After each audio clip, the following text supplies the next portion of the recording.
April 8th, 2020 today. Drutter here. Today is day 24 of my lockdown diary, and it's going to be a point form one today.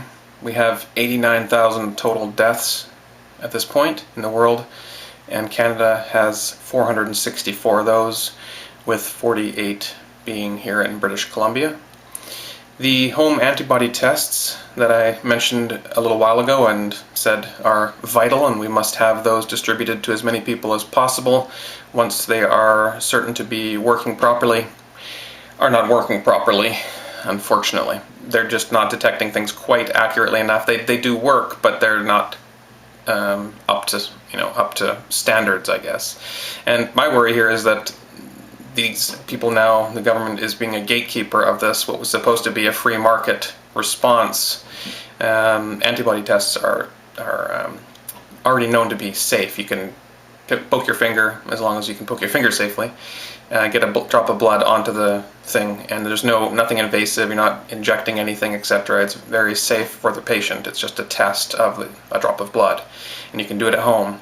Unfortunately, it's not the safety that's the problem, it's the efficiency and the efficacy. It's just not working. It's just not sensitive enough. So that's back to the drawing board, but like I said, there are dozens actually of these antibody tests from multiple different angles, all being created from different ways. So one of them is going to work.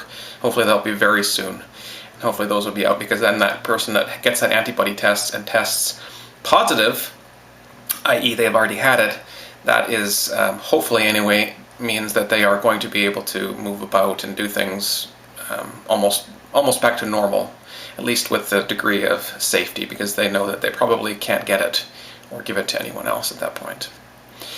And BC parks here have been closed. This is a very large and beautiful province with a lot of parks. They've all been now closed off to public use, so you can't go camping, you can't go walking in the parks, you can't, nothing. That's too bad. I don't really understand the rationale for that. Costco is prioritizing food sales now to essential people. This is a word that we're hearing more and more of, essential. It's kind of like it means approved or checkmarked or government or sanctioned or certified, licensed, legalized, all these kind of words. This is what's happening now to the food industry, the food chain in Canada.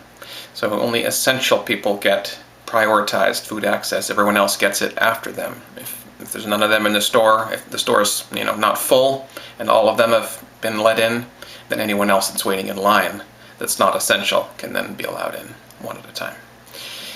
Cops, healthcare workers, and so forth are considered, of course, essential.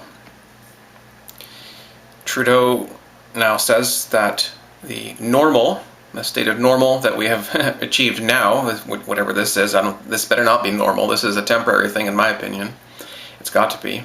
But he says this new normal will continue at least a year until a vaccine is found. The vaccine, he's saying, is the holy grail. That's what we need, is the vaccine. You can't basically rejoin society until you've been vaccinated. And they're going to decide which vaccine and what details about that vaccine before it is decided to be, quote, approved for the public.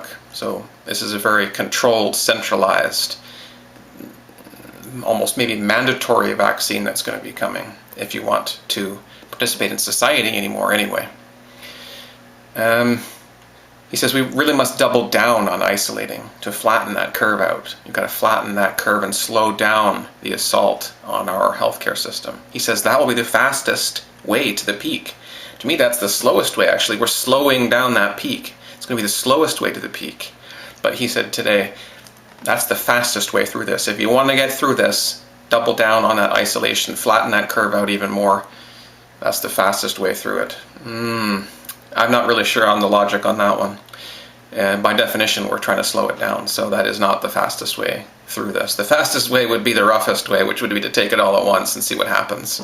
And some people are for that possibility, and that can still be done. We can still just choose to return to the way things were and see what the virus does to society. We could do that.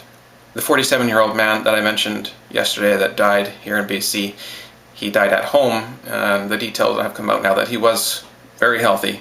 He had been a healthcare worker and had been exposed at work and had been tested positive, but the only symptom he had was a mild fever up to 38 degrees or whatever a few times, and then back down again. And that was the only symptom that he complained about. And next thing you know, he was dead. He died in his sleep, and his wife found him the next morning. Unfortunately, common story coming out of this now. People just dying, and often in their sleep, with almost no symptoms sometimes. So it's pretty disturbing, that story. I think maybe it has been played up in the media, that story, I noticed, so take that for what you will. But his widow is very distraught. She can't understand how this could have happened. She's not blaming the healthcare system for sending him home. She realizes that's how it's supposed to be. People have to go to home, and they have to go home. They can't be all managed in hospital. And I guess that's true, but I know the hospitals here in BC are not full yet. And speaking of family, visiting family for religious, cultural, or just traditional get-togethers of any kind, or for any reason really, is being deemed non-essential. So family visits and socialization and culture, I think, is being deemed non-essential. And we will have to continue following that story about what is essential and what is not, because it seems almost like a new system is being created, an essential system where everyone and everything must be approved by government, and everything that's not automatically has been approved, hasn't been licensed, hasn't been regulated in some way, hasn't been legalized, kind of like the cannabis industry, hasn't been brought into government control. Anything else is going to be considered outside of the legal regime. It's going to be considered outside of the economy, and it's going to be considered an enemy, and anything like that will be considered basically a criminal aspect. And only essential government-sanctioned parts of the economy are going to be allowed to continue. That's what I think is coming, unfortunately. Talk to you again tomorrow. Stay well.